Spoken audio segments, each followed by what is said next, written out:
Baruch Hashem, I'm just coming from Montreal, Canada. We had a beautiful Shabbaton there. And we will speak tonight about topic is Shalom Bayit.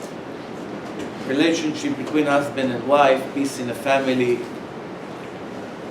This is one of the biggest problems in today's world. We are talking about the Jewish world. Today we're going to focus mainly about the religious Jewish world. We are here in a shul, in a synagogue. People here shomer Shabbat, shomer mitzvot. They get married, they try to live according to the rules of the Torah. But not everything works so smooth. Some of the things do not work so smooth.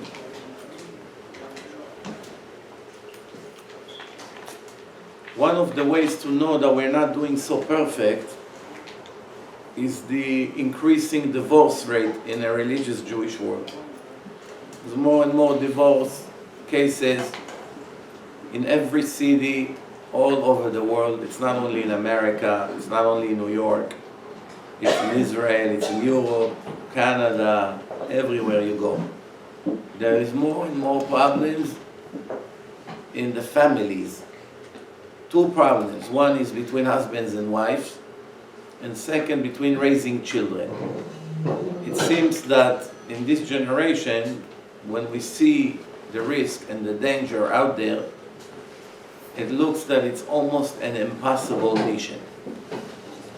Now I know that maybe some of the things I'm going to tell you, you may think that it's not to your level. What does it have to do with my level, Rabbi? I'm not in this level. But the truth is, you should know that we're speaking about what's required from every Jew, regardless what your level is. You're very religious, you're half religious. One way or the other, in life, there are certain things, there's only one way to succeed. You do it that way, you'll succeed. You won't do it this way, there's no way to succeed. You like it, fine. You don't like it, live with that. You're going to pay the price. The consequences will be very heavy. When Hashem made the world, you can see that the world is designed on a combination of a man and a woman. The continuation of the world is depend on the system, a family, a man and a woman bringing children to the world. These children will get married, they will bring children to the world. So the entire investment of Hashem in this world is actually in the hand of the man and the woman. He puts them together. Before the Jewish nation got the Torah, a man saw a woman, he liked her, she liked him, and 2 minutes later they moved in and they can have babies, no problem. It wasn't a sin. Why?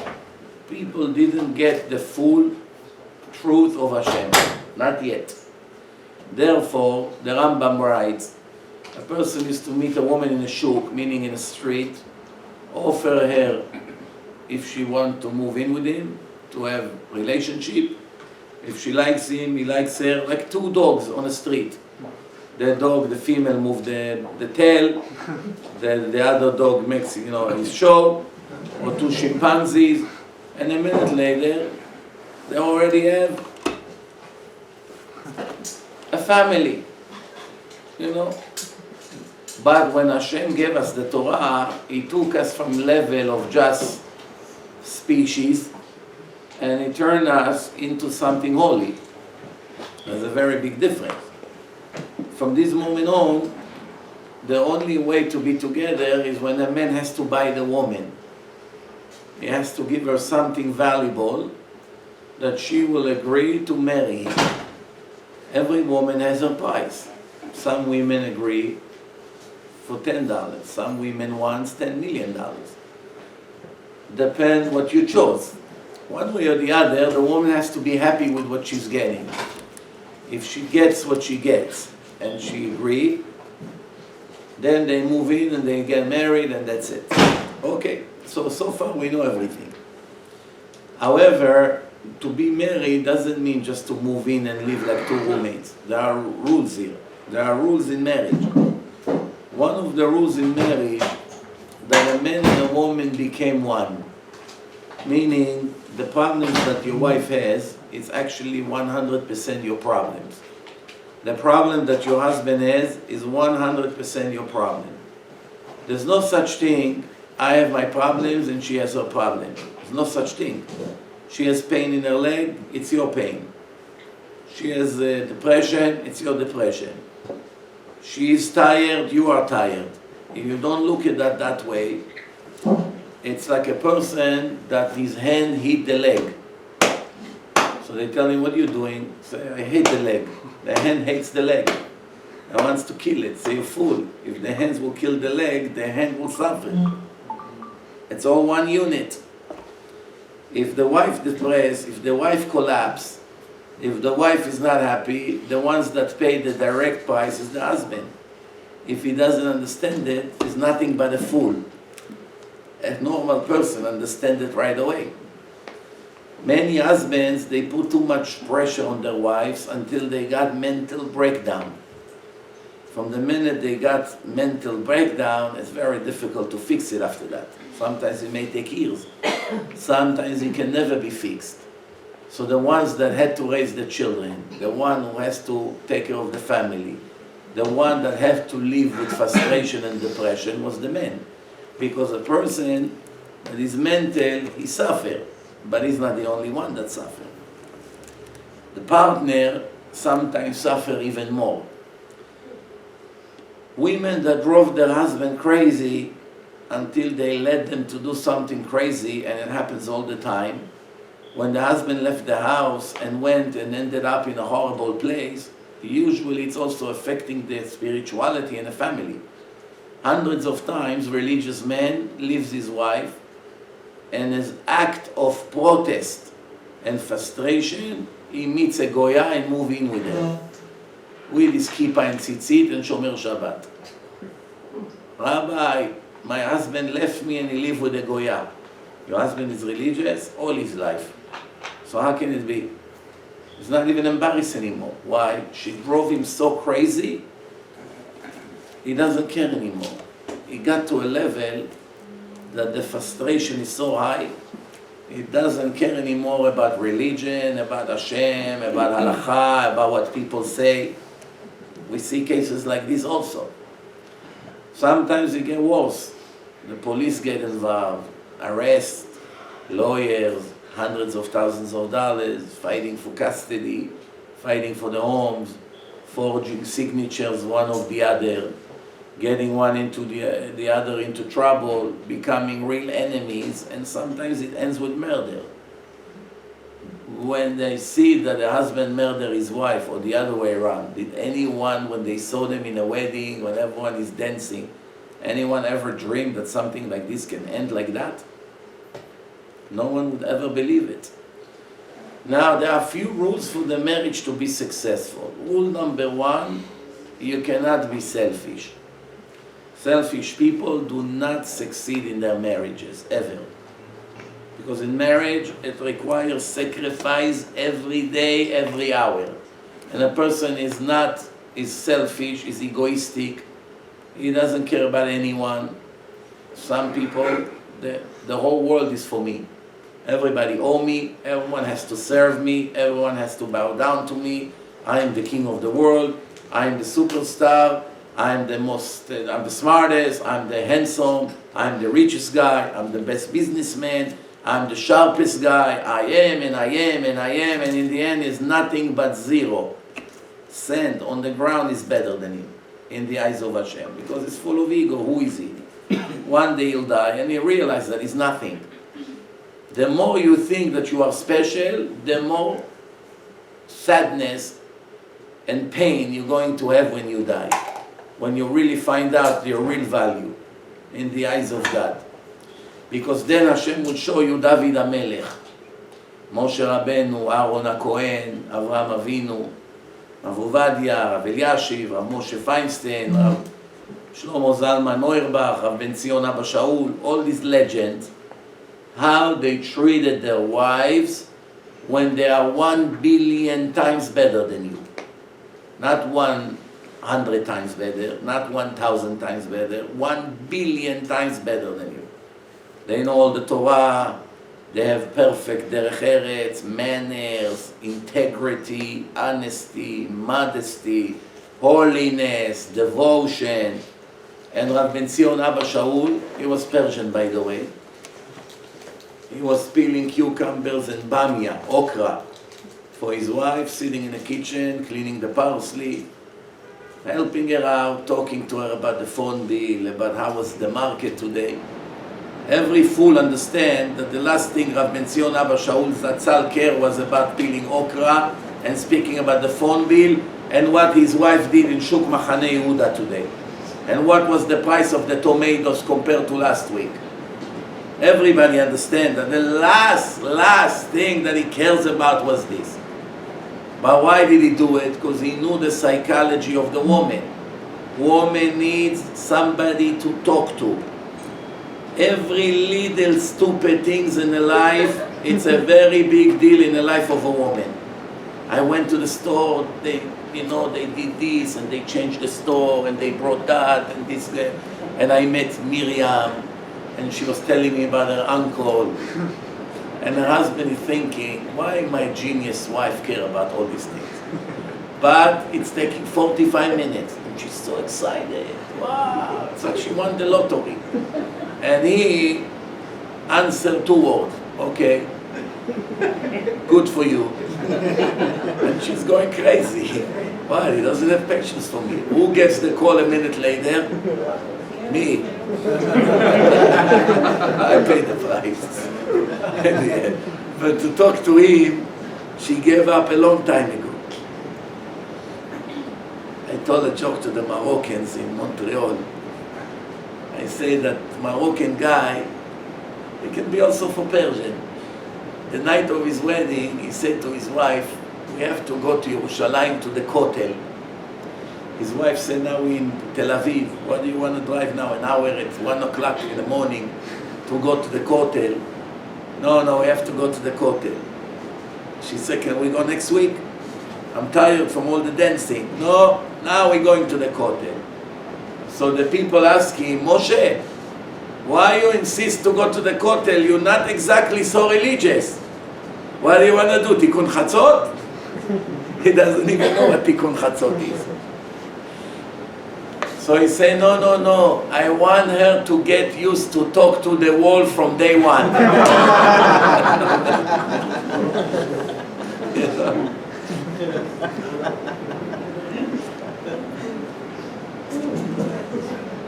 One Persian guy, he wanted to go to shul on Friday. So he said to his wife, make sure the fan is on my couch. Don't make the fan go left and right. I put it exactly across my face. When I leave to shul, be careful, don't press the button. The wife said, of course, Yitzchak. I know the fan is yours. I will sweat and enjoy. Don't worry. Then he comes back from shul. First thing he comes to check if the fan is moving. Guess what? The fan is moving left and right. So he's going crazy, he's about to kill her now. What? Did you dare to touch the button? She said, no, chas v'shalom, how can I touch the button? So how the fan is going left and right? Eliyahu Hanavi came. She said, no. The fan loves you so much, from the minute you left, he's looking for you.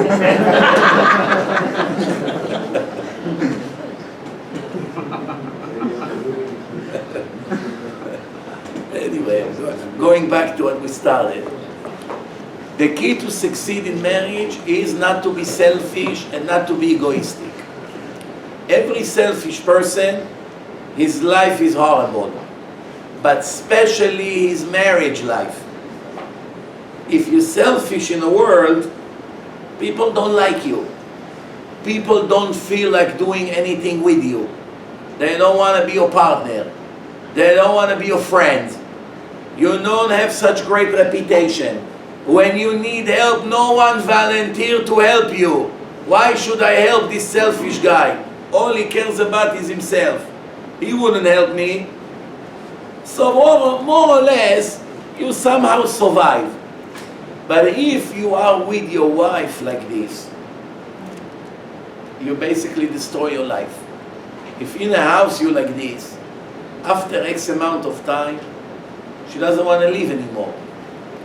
What am I doing? I'm stuck for another 30 years with this monster. He doesn't even care how I feel. He doesn't care that it's my birthday. He doesn't care it's the anniversary. He doesn't care that he promised me 10 times to fix the light. He doesn't care that there's a leak and I told him 10 times. He doesn't care that the dishwasher doesn't work. He doesn't care that my car doesn't have air condition. Basically, he doesn't care about anything. He only cares about himself. Sometimes it gets worse. Not only he doesn't care about her, he cares about everybody but her. Such a nice guy, everyone loves him in shul. He volunteer, he clean, he helped the rabbi, he helped the people, he helped people on the street, he helped his parents. Such a fantastic guy. He helped the whole world, never he helps his wife. Somebody like this, is it tzaddik or rasha? What do you think? Rasha. He's respecting his parents. He's helping people on the street. He saw somebody old, he helped him to cross the street. He comes half an hour early, he fixed the shul. Everybody leaves Motzei Shabbat, 10 o'clock, he fixed the shul, he clean it, fix it. Rasha? He helped the minyan. He helped the minyan. The answer, you're right. Why? How can it be Rasha? We're not talking selfish person here. The answer is chesed. When you do chesed, there are rules how you do chesed. There's halachot. Aniye ircha kodmin. Aniye betcha kodmin. Chesed has to be with your wife first, and then with your children. And then to the rest of the world. Not your parents first. Everyone who gives more attention to his mother than his wife is violating the rules of the Torah. Everyone that gives more attention to his father than his wife, breaking the rules of the Torah.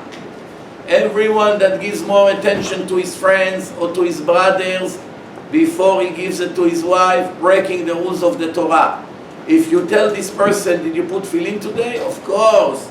You expect me not to put tefillin? I never missed one day in my life. So he's thinking, I'm a religious man. But doing what I just say is breaking the rules of the Torah, just like not putting tefillin, same thing. That's a sin, that's a sin. If you tell him eat pork, will he eat pork? No. Give him $5,000 cash, he won't eat pork. Tell him, I know you need a car, you don't have a car, you cannot afford to buy a car. I'll buy you a car, but I want you to finish this 1 pound steak of pork. He said, come on. You're embarrassing me? You want me to be a criminal to get a car? Don't do me a favor. Take your car and get out of here. Right? And a minute later, he respects his parents before he respects his wife. His wife called him for help. His mother called him for help. Who does he run to? To his mother. Why? He got used to it. All his life he respected her, or his father. But the Torah say, when you get married, what's the rules? The rules are changing. Ve'azav et aviv ve'imo ve'davak ve'ishto. From here we learn that after you get married, you leave your father and mother, not forever, not completely. Still love them, you still respect them, you still help them. Everything is usual. In one condition, that no matter what happened, your wife always comes first. If it's not the case, you're violating the rules of the Torah. And when a person is breaking the rules of the Torah, what happened in the end? What happened in the end? One day Hashem served him the bill. And the bills of Hashem sometimes are extremely painful. If a person would know how strict are the punishments, he would think 1,000,000 times before he make a small sin. But here we're talking about the foundation of the whole family. If the family would be successful, if you're going to have good children, it's all depend on your relationship with your wife.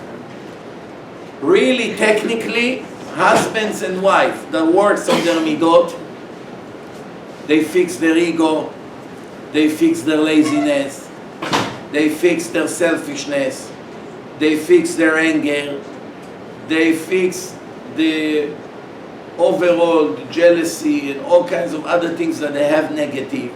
If they fix that, they will never have one argument in a marriage their entire life. It's possible. There are people who, when you ask them how the relationship in the house with the wife, they will tell you, Baruch Hashem, perfect. What do you mean perfect? You never fight? No. Why should we fight? Never fight about anything. No argument. Never. Everyone knows his place. Everyone knows his job. Everyone knows what's his territory. She knows when I have to make the decision. I know when she has to make the decision. I know when she needs support. She knows where I need support. She looks at me as a king, and I look at her as a queen. And we're very, very happy. Perfect story. Love story. How many years you married? 40 years. 40 years and you're still like this? Yes. 40 years we're like this. Never it stopped. So he doesn't believe. How can it be, man? By me, I don't have 1 hour of peace. Every hour a war. Everything. Did you take the kid to the barber? No. How many times I have to say? 2 minutes later, did you leave me this? Did you do this? Did you do that? No, non-stop. All day non-stop. I ask a couple 1 month not to fight. Can you accept on yourself 1 month to be quiet? Yes, yes, we'll try. Yes, yes, yes. How long it lasts? Okay. 1 day. Who said 5 minutes? Very nice. Before they came from the synagogue to the car, they already called me from the car. I can't take it, Rabbi. That's it. Get. But 5 minutes ago, you promised to be quiet for a month. 3 minutes. What are you going to do? Lots of the fights, it comes from ego. She doesn't respect me enough. She doesn't understand I am the king. If he's Sephardi, there's always a higher chance that he has Muslim mentality from the countries where he came from. Uzbekistan, Bukhara, Afghanistan, Iran, Iraq, Syria, Egypt, Yemen. Men that came from these countries, Morocco, men that came from these countries, we're not even blaming them. I'm talking about the background and the culture in those countries. The culture in those countries that the man is a king and the woman is a maid. That's the culture. Maybe now slowly the world is changing a little bit for the better, and when it comes to this, but everybody has to agree with me that until a generation ago, that's how it was. A woman, nobody even asked her if she agreed to marry her husband in a Muslim world. Fatma, get ready. What? In 4 hours you're getting married. To who? To Khalil. Who is Khalil? The grandfather of my uncle.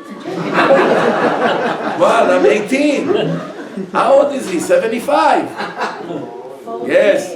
14. But he's paying. He's paying me 100,000 in cash. That's how it is, Habibi. In many countries until now, it's like this. So they take this little girl and they force her with this guy. And by now you already have few other wives. And obviously she doesn't have an opportunity to even talk to someone. That's it. It's like putting a slave. That's it. Slavery home. Of course, Baruch Hashem, we the Jewish people, we've never been like that. Even many generations ago, we were always better than them. But some of their culture somehow stuck to us. And some men, for instance, if they come home at night, if the meal is not ready, they're willing to kill her. They're ready to go crazy. Let me go wake her up. Why? It's already 10:30, 11. She's tired from all day. She got up at 6. she sent the kids to yeshiva, she went to work, she came back, she cleaned the house, she went some shopping, she's tired, 9:30, she went to sleep. He had a late night, he comes in, the food is not hot, there is no steak ready. He's ready to go, and flip the whole house. Why is it? He won't take a little sandwich, put hummus a little bit, maybe a little bit cheese or some cold cuts or whatever he wants. Make himself a quick sandwich, cup of tea, 2 minutes, eat dinner, finish. He would have to make a scene.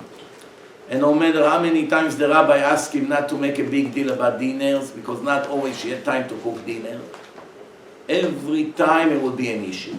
Does it look normal to you? That the guy will call the rabbi at least 3 or 4 times a month complaining that the dinner wasn't good tonight? Like kindergarten. Just like kindergarten. This is what Hashem expects from a husband. You come home, what's to eat? Sorry Moshe, I had a hard day. There's pizza in the freezer. No problem. Rest. Pizza in the freezer. Put it in the microwave or in the oven. Eat a slice of pizza from Costco. Close his nose and eat it.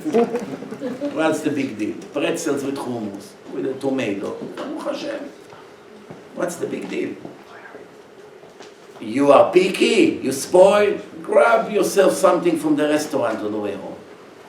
It's not the end of the world. There are things in life that a person has to know where is the red line. Up to here, there's no permission to fight. There's really no permission ever to fight. But there are certain things that if you fight about it, you're really, really foolish. It's mama's stupidity. Certain things, such as food. The food is ready, the food is not ready, the food was hot, the food was not hot, the food is what you like, it's not exactly what you like. A smart man never make one comment about it. Never. A man that has money, and he see that his wife have hard time to control the house. She cannot handle the children and the cleaning and the shopping and the errands. Too much for her. Whether he has a point, whether he doesn't have a point. Maybe she's really lazy. Maybe she is. Maybe she's spoiled. Maybe she's depressed. When a person is depressed, he doesn't have desire to do anything. Anything. Even to make himself dinner, he doesn't want. Why? Because he's sad. Sadness takes away desire to do anything. So if a husband sees that that's the situation and he does has money, he doesn't have to wait for his wife to ask him for a maid. He has to tell her, I think you need help. Look around, see if there's a maid that you like, hire her. Whatever it is, I'll pay. When I was in Canada, now one man came to me. Maybe 60 years old. Divorced. His children already got married. He's alone. Nobody wants to be alone. Everyone wants to find someone to get remarried. And he found a woman, if I remember correctly, in her late 40s. He's from Canada, she's from Israel. So she came to Canada, they date. They're 2 religious people. They date few times. She says she loves him, he says he loves her. No, everything looks fine. He has one dilemma. One dilemma. That he's thinking if to marry her or not. You tell me, please, what do you think is his dilemma? Huh? Not Jewish. No, Jewish from Israel. She doesn't like to cook. How to cook? No, splendid bunny. She doesn't know how to cook. You heard her? Already 3 weeks she's here, and she asked him 3 times to go to eat in a restaurant. Once a week. Once a week she asked if he can take her out. So I thought maybe he's very poor. How do I know? I see a person wearing suit in Shabbat doesn't mean he's rich. I thought maybe he's poor, maybe he lost his money. I give him the benefits of the doubt. So I asked him, how is your financial situation? You make a living? He said, אני מסודר. In Israel, when you say אני מסודר, it means you're very heavy, loaded. Why? Because even the people that are מסודרים usually say, ככה, ככה. Afraid of עין הרע. If a person say, I'm okay, I'm doing well, it means, Baruch Hashem, he can afford one dinner a week. So I say to him, what is the problem? Anyway, you have to take her out, even if she doesn't ask. So he said to me, no, but it bothers me. Like I said, okay, let's go make something to eat in the house. And she said, why? Why going all the way to the house? There's a restaurant right here. Let's go eat dinner here. $50. So I say to him, my friend, in life, it's all about give and take. There are two options here.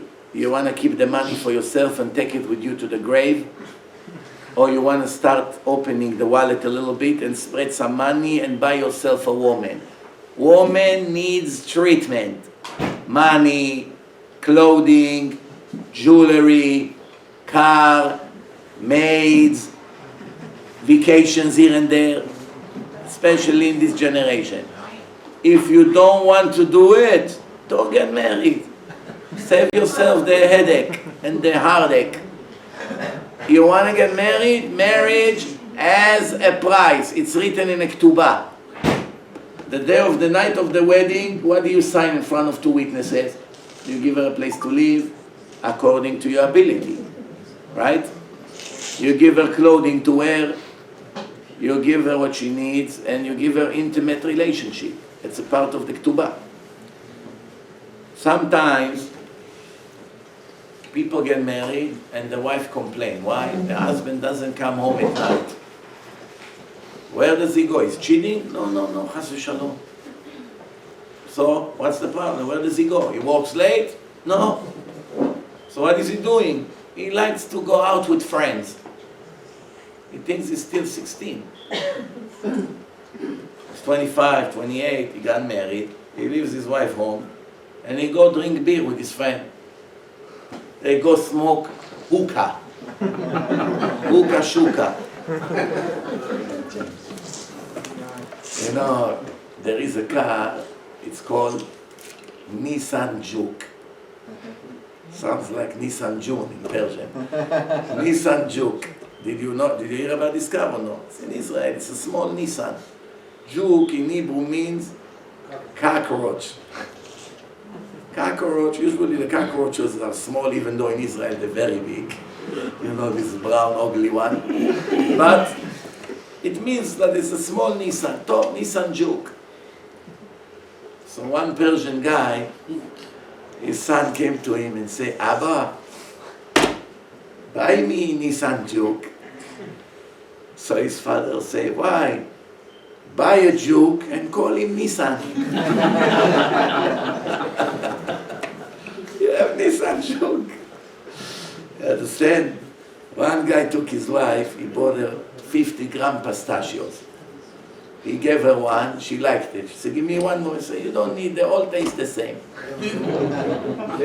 If that's the way he wants to be in a marriage, do yourself a favor, don't get married, because from the minute you get married, your wife will eat your heart. Because every little thing she would want, you're going to sit and cry. Stay alone. You stay alone, you don't have to waste money, don't worry. You keep all the money for yourself. This is a very solid rule in marriage. In marriage, you must be generous. You give your wife access to the money, not like today. Today, thousands of couples have two separate bank accounts. They marry for years. She has a bank account, and he has a bank account. Did you ever hear such thing in the history of the world? Two people get married, they don't have a bank account together. Why? He's already thinking the day I'll get divorced, I don't want her to be on the bank account name. The day he got married, he prepared his divorce already. As a result of that, he has to give her allowance. Allowance. So he gives her allowance, $250 a week. How much he makes a week? $100,000 a week in real estate. He makes $500,000 a month. and he gives his wife $250. From that she has to buy the cleaning stuff, the fruits and vegetables, and if she has something left, she'll buy herself something. Yes, that's what's going on today. How many women came to the rabbi and say, Rabbi, I don't even know what we have. Not once my husband told me what we have. Every time I ask question, do we have money? We okay? Can we send the kids? Can we help them one day? Can we afford to make a wedding? Don't talk to me about money. You get what you need, don't worry.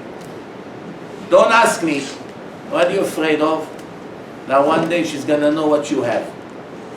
Even if it's all on his name, he's afraid to tell her. Why? Everything to begin with is with suspicion and disrespect. Then you wonder why there's no blessing in a house, in a marriage. The real parents that we had, even when they're not so religious, they never got divorced. People almost never got divorced in Israel when I was a kid. I couldn't find kids in my class. I don't remember anyone had divorced parents. Not like today, most of them are divorced. The reason that people get divorced because they never learn what marriage is about. The men never learn and the woman never learn.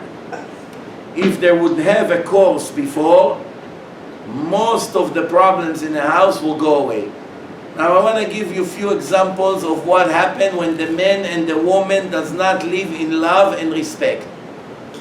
There are all kinds of terms in the Torah. What happened to the children when you and your wife do not live together in peace and harmony? There is something that called Bnei Meriva.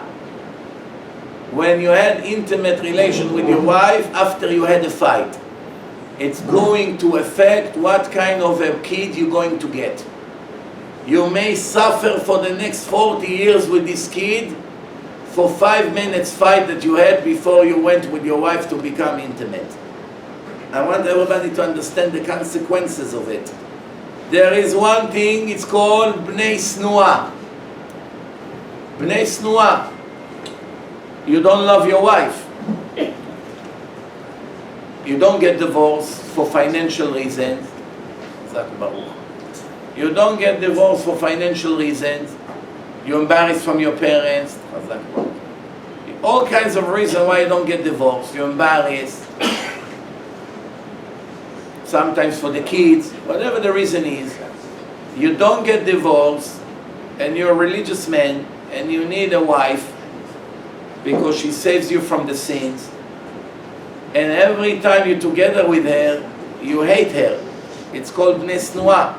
And when she becomes pregnant, this kid comes to the world from a non-kosher relationship because it's against the Torah.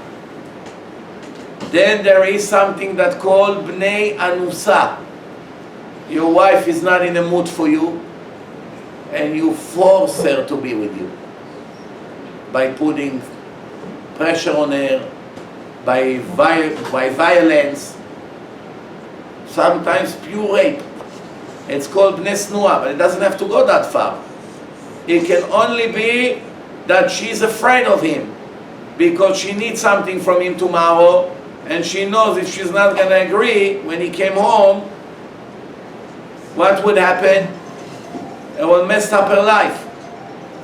So she agreed, but she was not in a mental state of mind to have relationship tonight. But he forced her, and it's called Bnei Snua.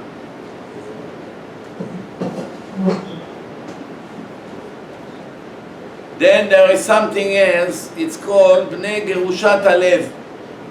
That a person did not divorce his wife, but he divorced her in his heart. Meaning he doesn't even talk to her. He comes home, no hi, no nothing. He comes, he makes himself something to drink, to eat, he sits by the couch, like she doesn't exist. They can live months in a house and they don't talk to each other. Sometimes in front of the children like this. What a disgrace. This is what it becomes. Usually ego. Another reason is the parents. The number one reason why husbands and wife are fighting is their parents. Now don't get me wrong. It's not that the parents hate them. It's not that the parents intend to cause them problems. No. A normal father and a normal mother wants his son to live in peace and in harmony with his wife and to be happy. Same thing, the parents of the girl. But the parents usually will always do the wrong thing. First, because they're not Talmidei Chachamim. They don't know what the Torah says. They go with their heart and with the way they are raised. And I told you already, they're raised in some countries that over there everything was the opposite of Hashem in relationship.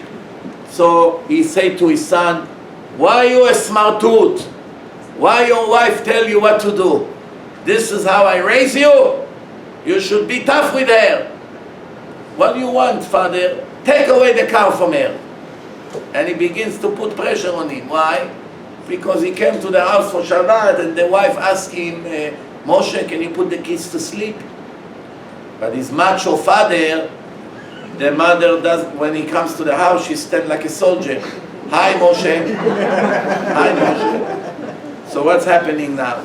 The father gets used to this kind of treatment. All of a sudden, he sees young daughter-in-law give instruction to the husband.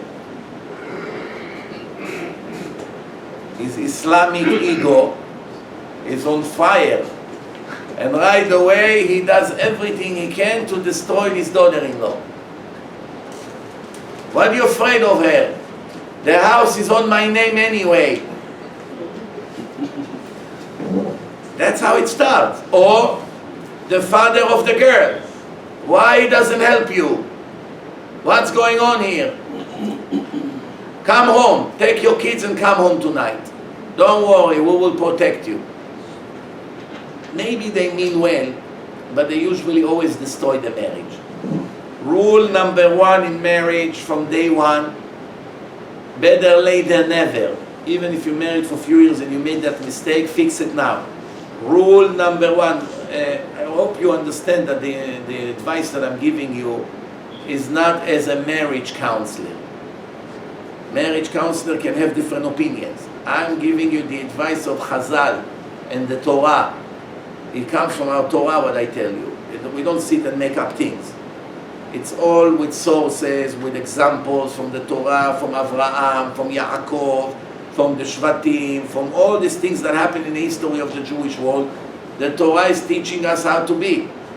Rule number one in marriage, never ever you mix your parents in your problem with your spouse. Never. You are depressed, you need somebody to talk to, call your rabbi or your rebbetzin. Have somebody for time of emergency that you can talk to. Call the hotline. Spill it out. Not to your parents. Abba, I can't take this anymore. He doesn't respect me. He cares me. The other day he almost hit me. And he does this to me. And he does this to me. And it builds up. And the parents only hear negative. And then they hate him. They cannot look at him anymore. And ruins the whole family. And then there is problems, there's bar mitzvah, he doesn't want to come stand next to his son-in-law, he doesn't want to sit with him in Leila Seder, he doesn't want him to come to his house, come without him. It causes so much problems in a family. Parents should never know nothing negative, only positive. How's your husband? Is good to you? Amazing. In reality, it's far from being amazing. She must tell the parents, amazing. Amazing, amazing, until one day they find out she asked for a get.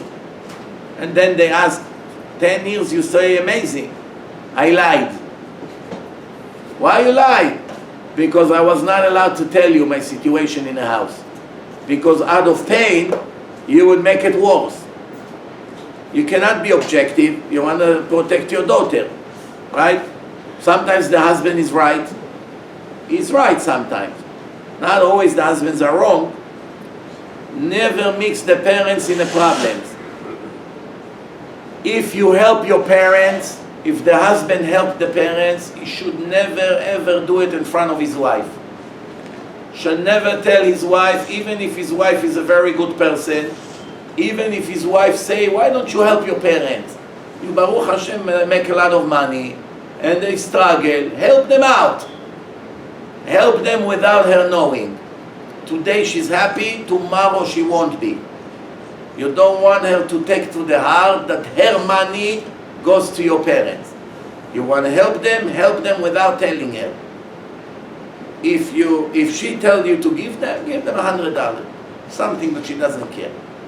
You want to help them with thousands, you want to help them with home, you want to help them get a car, make sure she never understands. Because if she does, it would ruin your marriage. One day when you're not going to have enough for one of the kids to marry them, to help them, or you won't want to help them, she will remember how the money of her son or their daughter went to your parents. This is the way the mind of the people work. And I'm talking about a woman that she's a good Ba'alat Chesed, honest, decent, she loves your parents, she wants you to help them. Needless to say, she's a witch. That she hates your parents, and she's saying Tehillim that they will go you nowhere. On vacation to Israel, and maybe the immigration won't let them in. You know?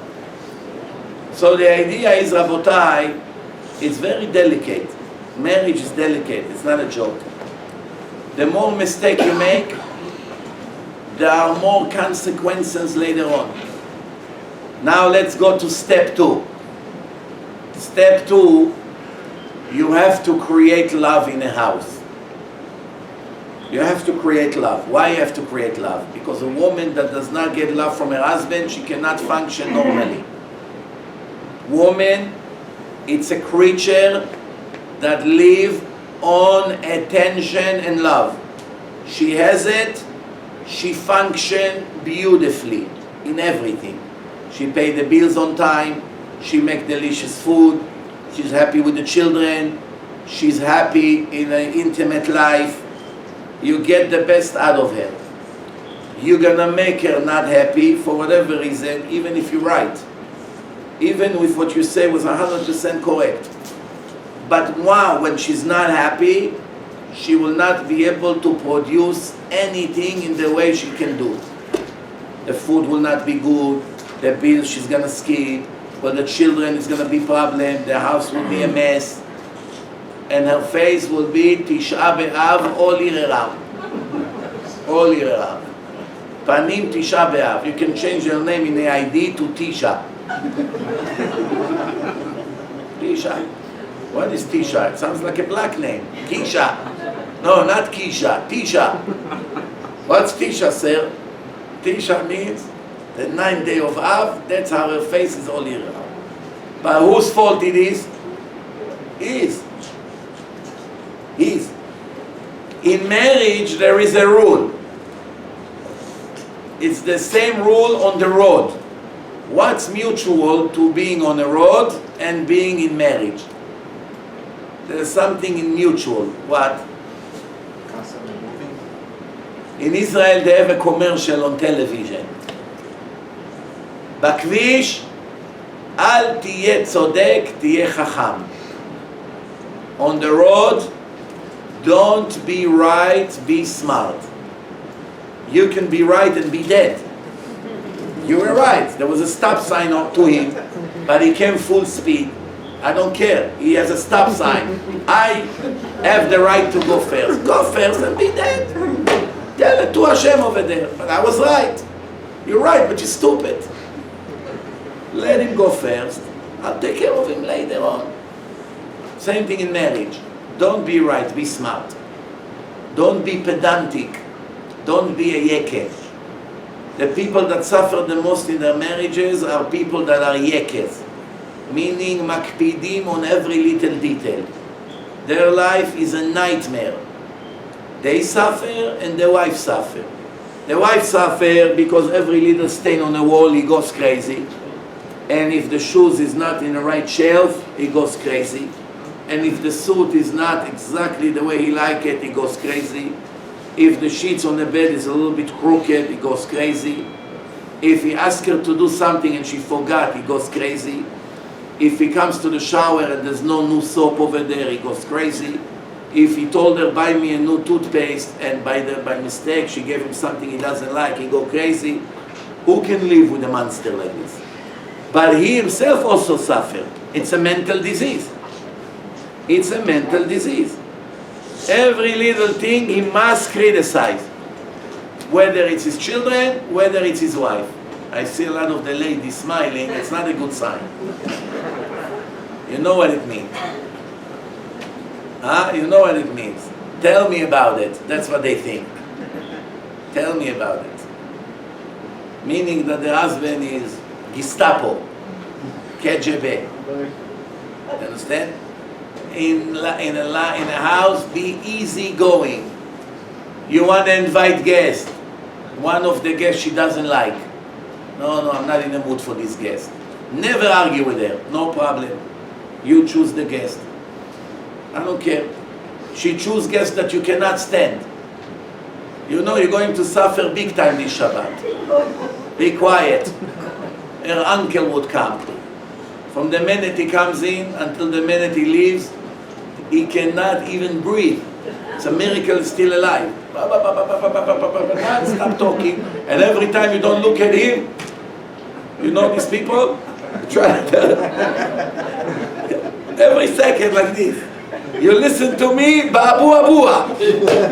Whether you like it or not. Hey, wait a minute, I heard noise over there. Somebody just fell. You know? Suffer. Make her happy. Her uncle came. There are things in life. She wants to replace the furniture. You don't understand what's wrong with these couches. It's not even 2 years old. You can afford? Take the credit card and enjoy. I want to choose this burgundy. You cannot stand this color. Wow, it's an ugly color. She likes it. You're the queen here. It's your kingdom. Buy it. It reminds you know about colors, a matter of taste. When I was a kid in elementary school, maybe I think I was in 8th grade. One day I come back from school, and as I walk in the streets, about to enter the entrance to the building, I see my mother stand in the middle of the street, and a person that sell teapots, thermos, you know those, the ones that keep the water hot for a few hours.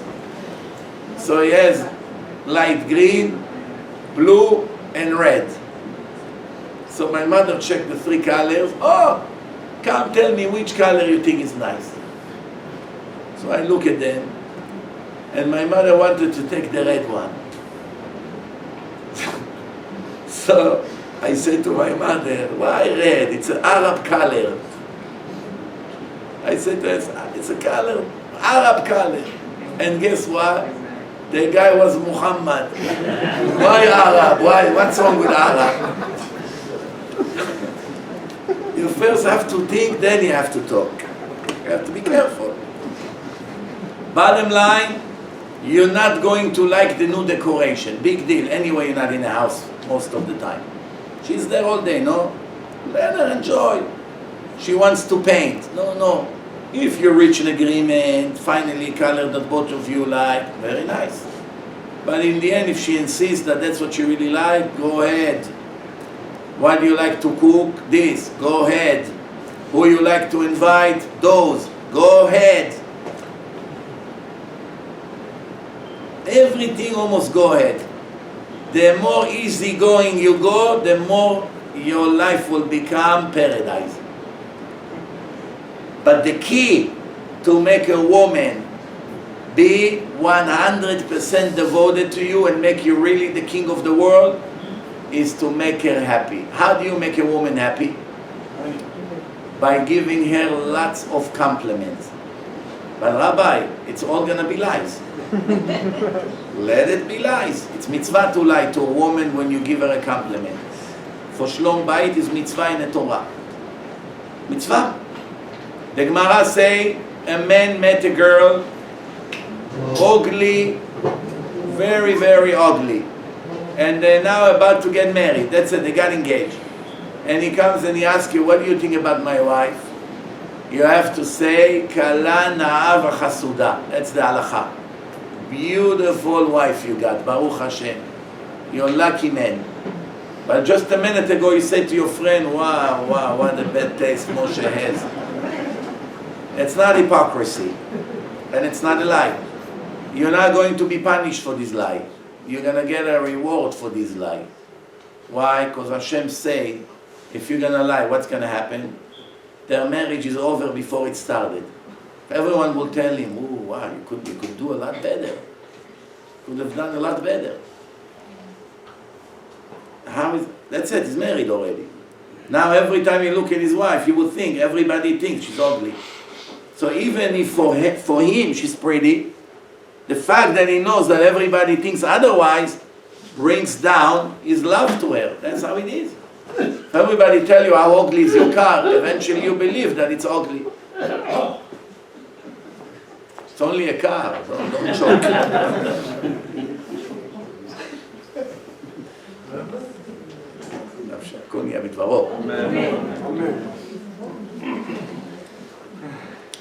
So now, you give her compliments. One rabbi, his wife was making him tea every morning. After 6 months, he left a little bit tea in a cup. She wanted to finish it before she puts the glass in the sink. She drank it. Ooh, she put salt. She just realized for 6 months she's putting 2 spoons of salt in his tea every day, and never ever he told her a word. Why? He doesn't want to upset her. How's the tea? Beautiful, amazing Persian tea. Amazing.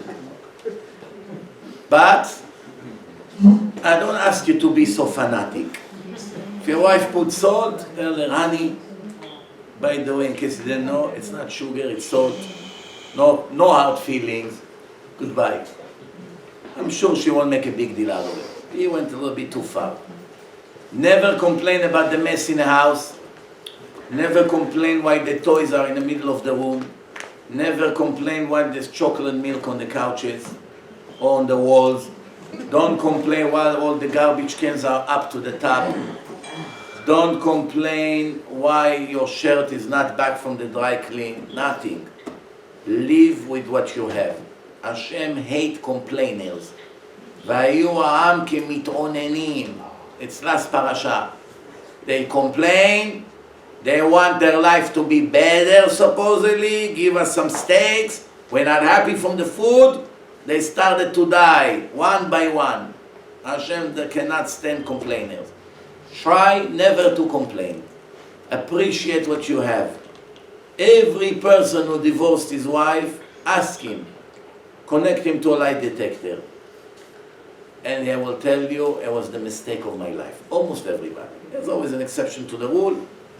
Most of the time, Rabbi, I was so stupid. I had everything. Usually it doesn't solve the problem. It makes it worse. People must learn to live together. You can learn to live together with everybody. It's up to you. You put your head down, you put your ego down. Even the most nasty woman eventually will surrender to you. It may take 2-3 months. After a while, she's going to say, it's not fair what I'm doing. I mean, it cannot be nicer than me, you know, and she begins to calm down. Sometimes the way she behaves is because of insecurity. She's insecure. And she reacts in such a way. Build your security, her security. Build her confidence. Tell her 10 times a day how pretty she is. You have to tell your wife, you know, by the way, you're prettier than 20 years ago when we met. Come on, Moshe, enough with your lies. Look what I have, wrinkles over here, I have a sack here, I have 20 more pounds on each side. No, I'll be honest with you. Today we are more mature, you know, we're not kids anymore. I think that you look much better than before. Whether it's true or not, who cares? Maybe it's true, Rabbi. Maybe it's true. If it's true, then of course you have to say. You don't need me to tell you if it's true. Sometimes it is true, by the way. Some women, it's like old wine. Gets better with the years. Not everybody. And in case it's not the case, in case it's not a wine, it's a beer, say that it's a wine. No problem. You understand? One cheap guy, he came to the rabbi, and he said to the rabbi, Rabbi, I gotta get rid of my wife, but there's only one problem. The ketubah, it's very high. I was a little drunk the night of the wedding. Accidentally, I put 2 more zeros. I forgot to put the dot. I was drunk. Now, if I divorce her, I gotta give her too much. How do I get rid of her, Rabbi? Give me an advice. The rabbi said, there's only one way to get rid of her, nice and clean and fast. He said, how, Rabbi? He said, when you make a vow that you will not keep, then she will die. Yeah, Rabbi, like this? Yes. The Gemara says, בעוון נדרים, מתה אשתו של אדם, מתים בניו, his children also. He didn't tell him the children part. Only the wife. So what should I say, Rabbi? Say that you're gonna build us a new synagogue for $2 million. And we all know you're never gonna build even for $2. So since this neder, you will never ever keep it, in 2 months she'll be gone. For sure? Yes. You don't trust me? 2 months, maximum 3 months, you'll be free. So he said, okay, I'm making a neder, I build to the synagogue, a new shul for $2 million. The rabbi said, Chazak u'baruch, thank you very much. What thank you? I don't have plans to buy you. No, I know, you make a neder, but you're not going to keep it. Okay. Then the rabbi said, okay, one more thing before you leave. Since your wife is about to leave the world thanks to you, at least the last 2 months of her life, try to be nice to her. That she doesn't go angry to Shamayim. You don't want her to complain about you in a bed din. What do you mean, Rabbi? Buy her flowers every Friday. Buy her a nice perfume. Ask her if she want to go have a pizza and maybe a little bit ice cream on a cone. Ask her if she wants, be a little nice to her. Don't complain about what she does. Tell her that the food is delicious. Rabbi, it's not easy for me, but you're right. I don't want her to be angry. No problem. So he came home, the cheap guy. Wow, delicious food, unbelievable. Do you want to go have ice cream a little bit after? Huh? Ice cream? You want to take me to ice cream? Can you say it again? Then Friday he comes with flour, $2 flour, but still flour. Wow, he got me flour for the first time.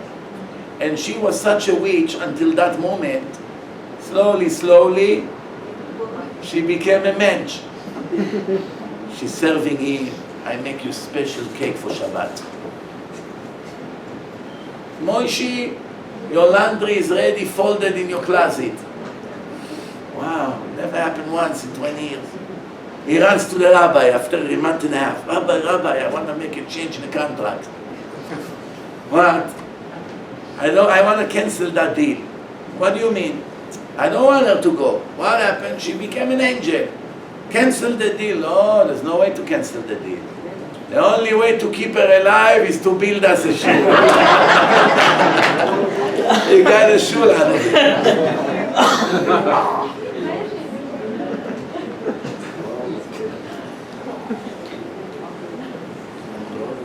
One more rule in marriage. After all, even if you try to be angels, most likely you will fail here and there. And sometimes you will have a fight. And sometimes you will not appreciate what you have. And you will not give enough compliment as I ask you. And you will not give enough money, and you will not be generous, and you will not buy her gifts, and you will not. It will probably happen. You have to also learn to apologize in the right time. If you drag it 3 days without talking to her and then you break the ice because you need a woman, that's not count as an apology. It's selfish apology. You have to apologize even if you're right. I did not have any plan to hurt you. I just wanted to tell you how I feel about it. There is a couple in Muncie. They have in their living room the 10 commandments of the family.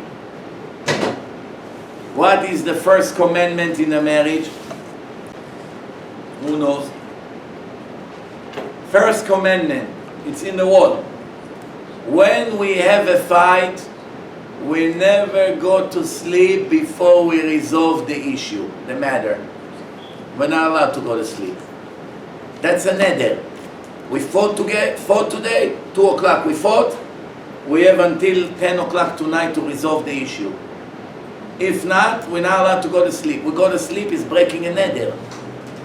We cannot go to sleep and keep the fight for tomorrow. There's no such thing. So they must talk. So there's no ego involved. Because they know we have 2 more minutes left. So right away they come and they sit in the living room table. Know what you have to say. Know what you have to say. I'm sorry, you're right. You are right. I was angry for this, for that. I took my anger on you. Okay, I forgive you. Mwah, mwah, mwah. Goodbye, adios. Dormir. No problem. That's very good. The fight never developed. Maximum is an hour or 2 or 3, and that's it. It's over. Why? It's a neder. This is the way you do it. A person should also make himself penalties. Penalties. Wow. Every time you insult your wife, you're gonna pay $500 to tzedakah. 100, depend on your pocket. Every time she get insulted, $500 to tzedakah. 200, 100, $50, whatever you can afford. But it has to be painful, it has to hurt. After 10 times you hurt her, you're starting to go bankrupt, you get the point. Why? What doesn't come through the head, come through the legs. מה שלא בא דרך הראש, בא דרך הכיס. It comes from the pocket. Same thing when you do not wake up in shachrit in the morning. You cannot wake up to shul on time. When you're going to wake up on time? When you make yourself a penalty. Every time I won't wake up by that time, I won't be in the shul, penalty, $500 to the shul, or to the yeshiva, or to the CDs, whatever. Make yourself a penalty. One day you'll be late, 500. Another day you'll be late, 500. Another day you'll be late, you get the point for the rest of your life. You're gonna be up 1 hour before the alarm goes off. Why? I cannot afford to lose another $500 today. How do you know I'm right?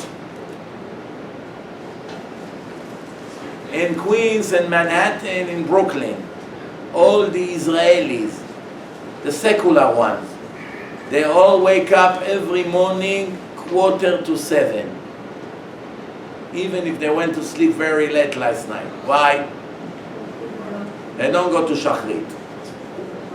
Why they wake up so early? To move the car? Very good. They have to move the car to the other side. If not, it's $120. Hashem say you're not going to wake up for shachrit. You wake up to move your car, because Mr. Williams is already on the way. 2 minutes you'll be late. You all day you work for free. So far, any questions about what we said before we finish? Yes. So far, any questions about what I said before I'm talking few words about the obligation of the women to the men? Yes. Yeah?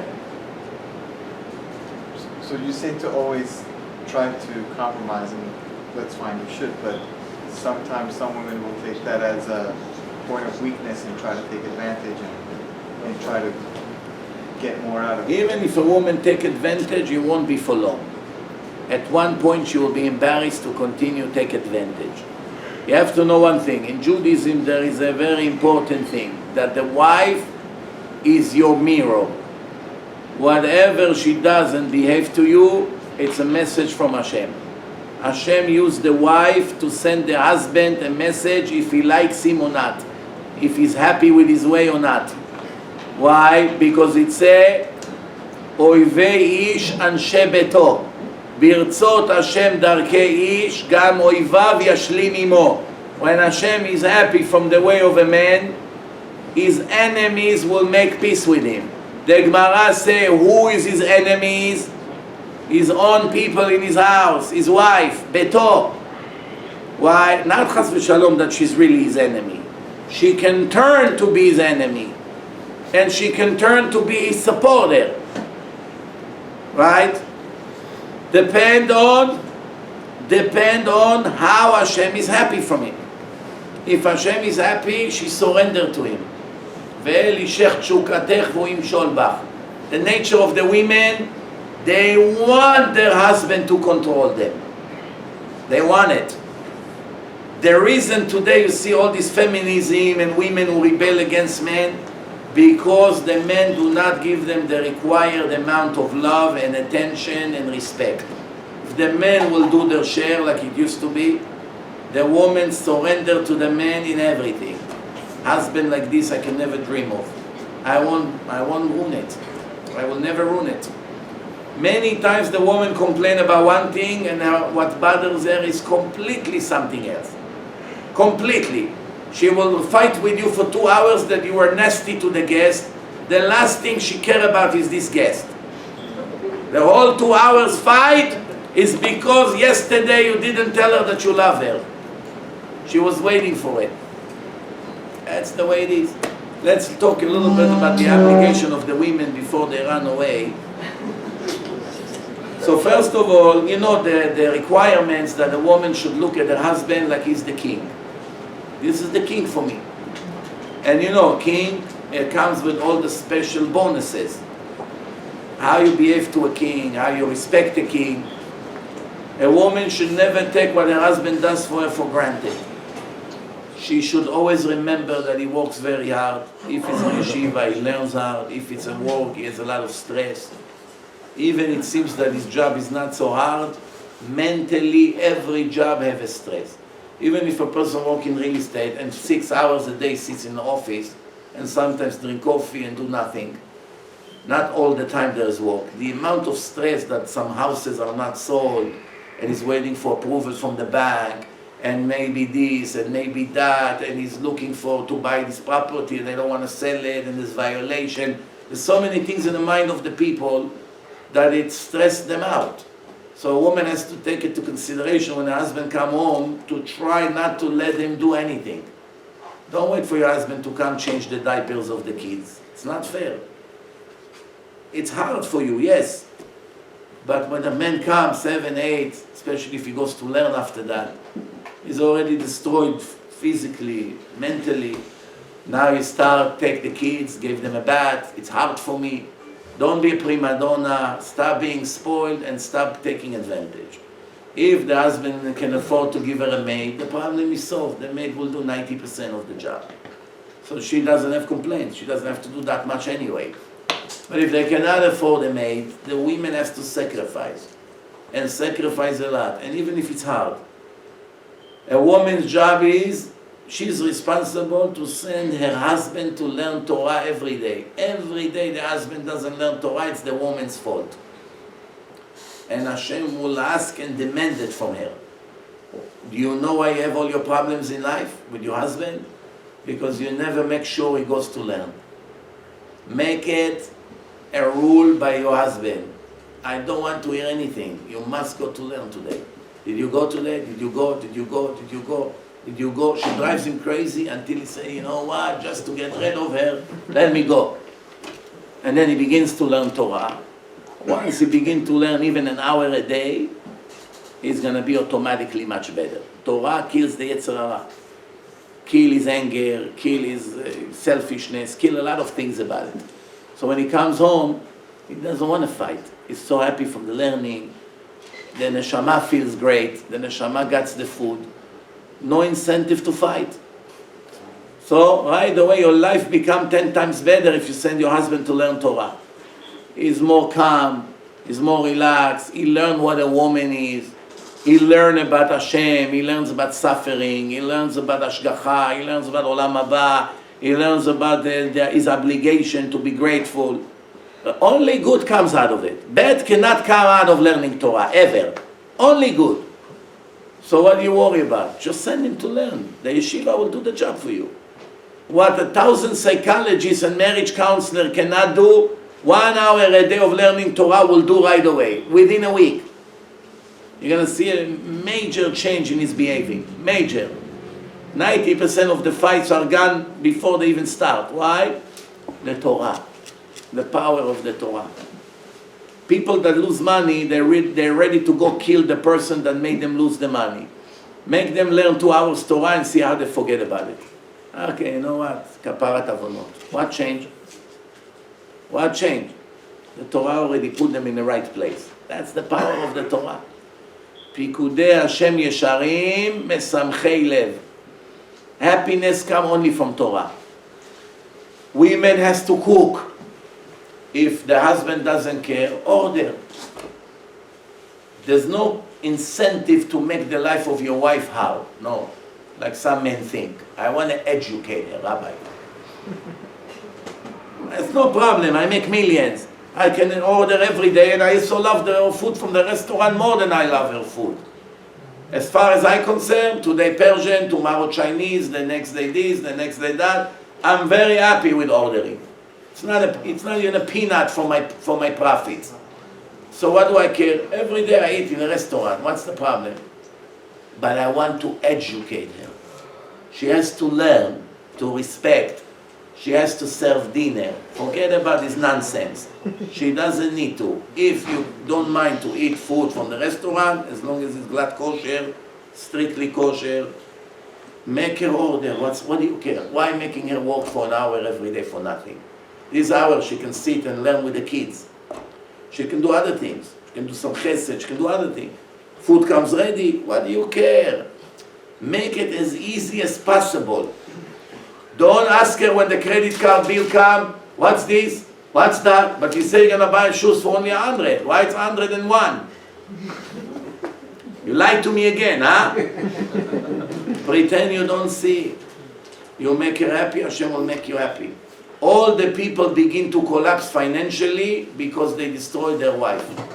But the wives do not know that when they fight with their husband for every silly things, they also hurt the parnasah of the family.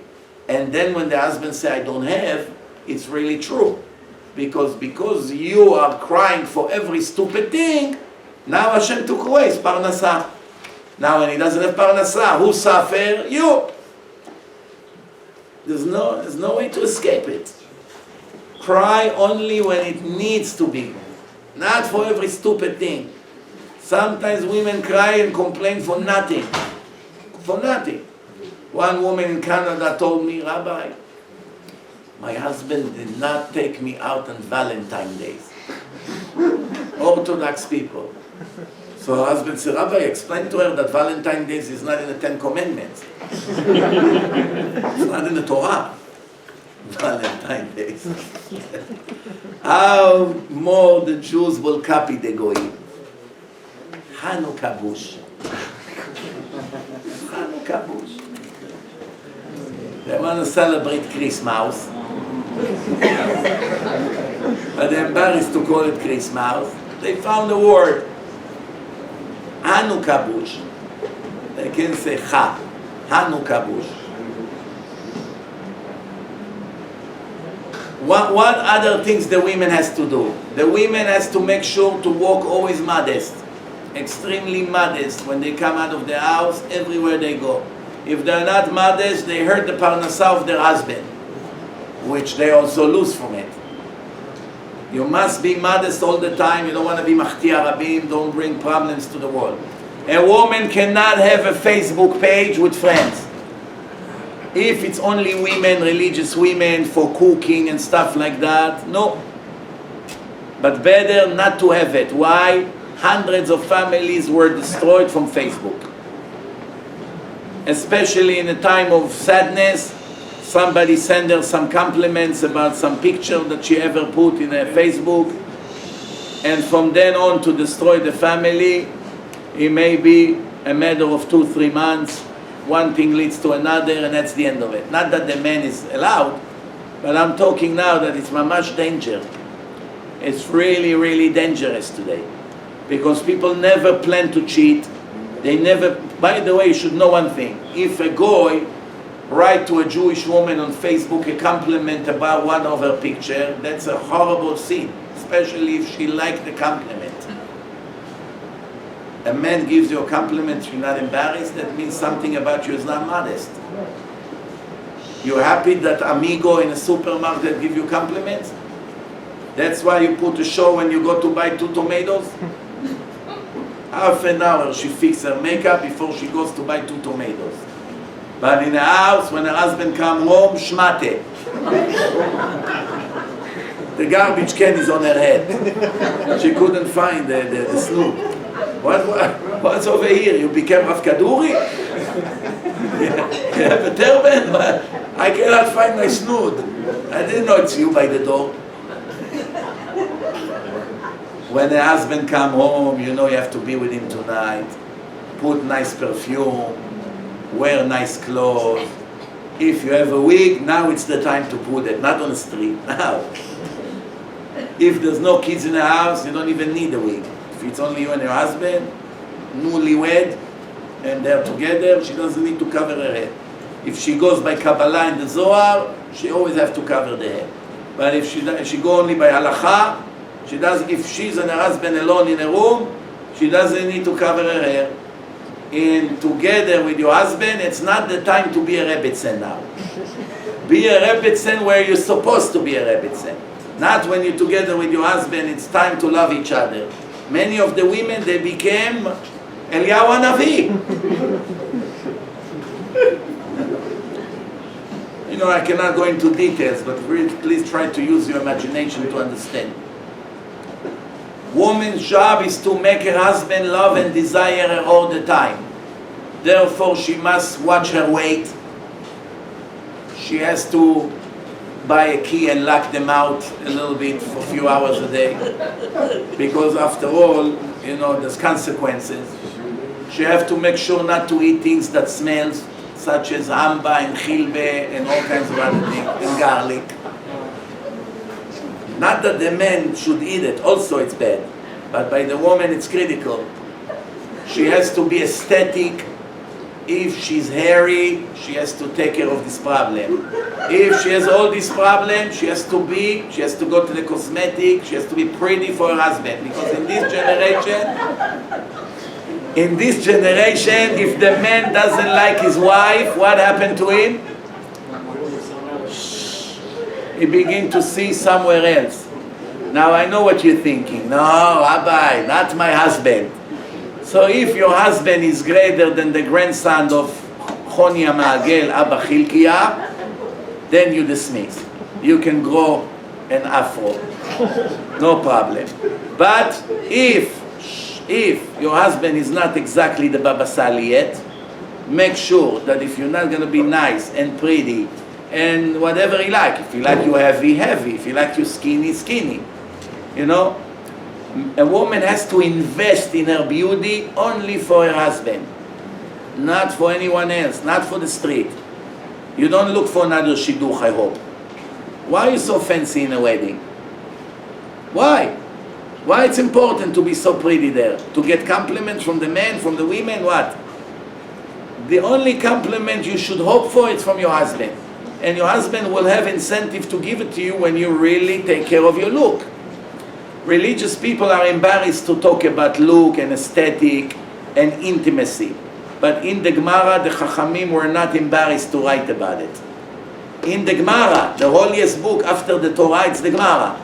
Inside the Gemara, there are instructions for the women how to behave intimately with their husbands. And there is information for the husband how to be with their wives and what to do, what not to do. Rambam writes about it. Shulchan Aruch talks about it. There are so many hundreds of pages just about intimacy.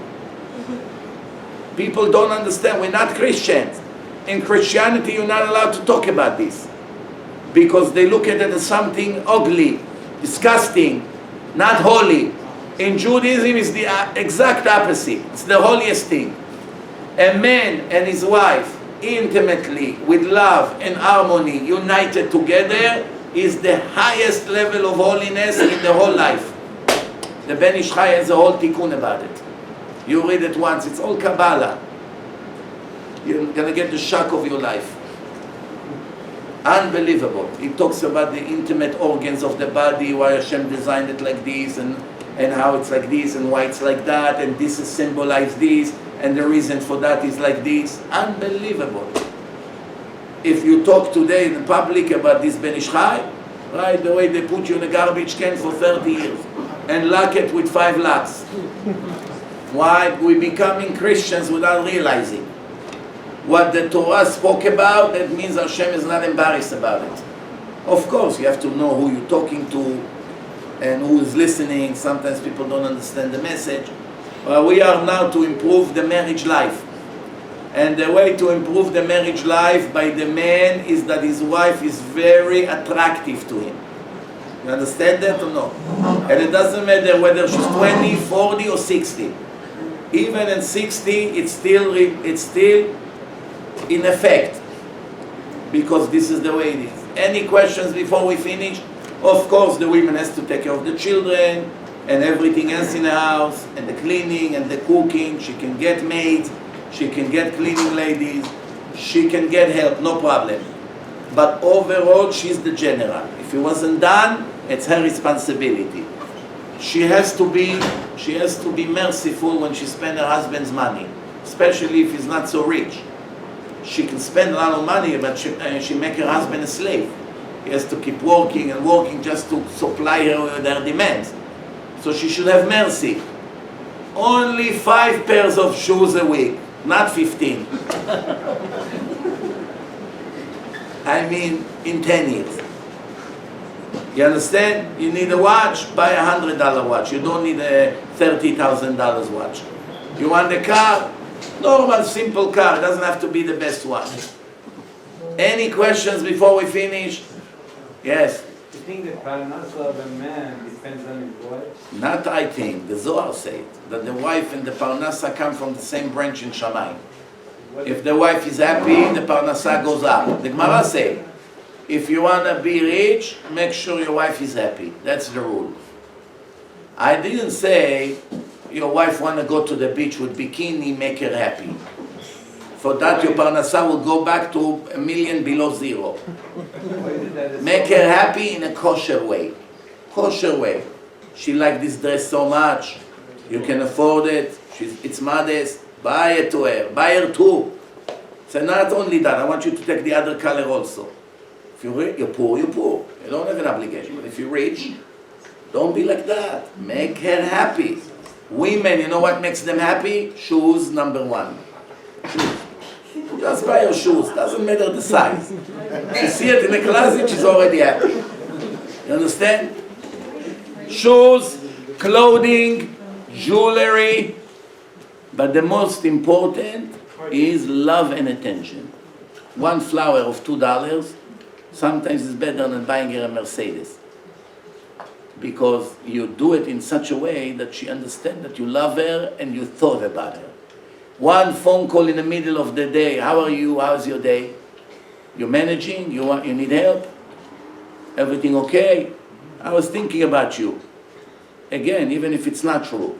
You have to learn how to put a show. Why? It builds connection. But if you called, you obviously were thinking. If you call, you're obviously thinking, but maybe you want her to go to the bank to make a deposit for you.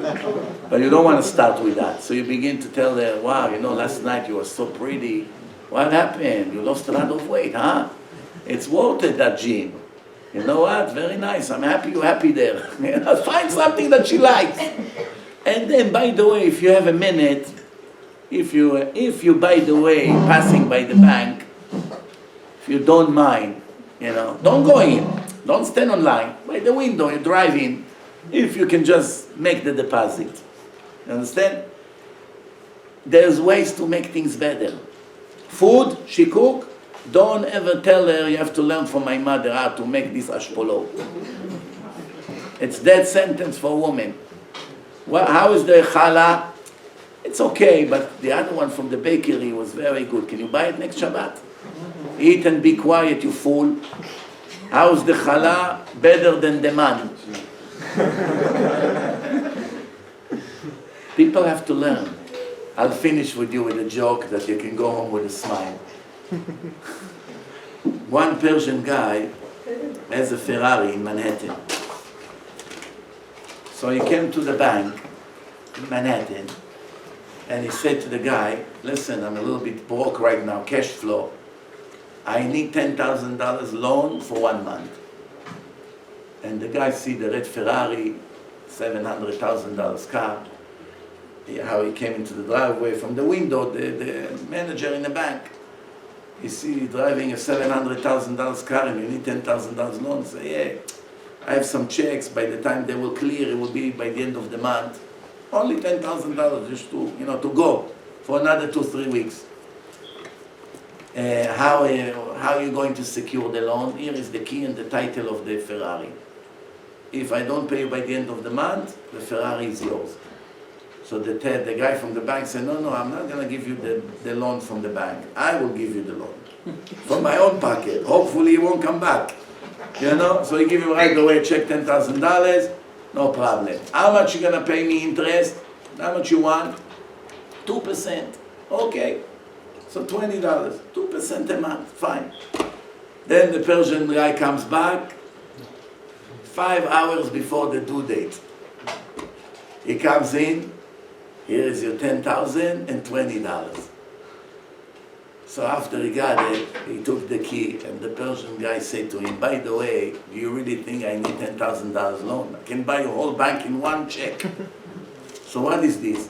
Where else you gonna find free parking in Manhattan for 1 month for $20?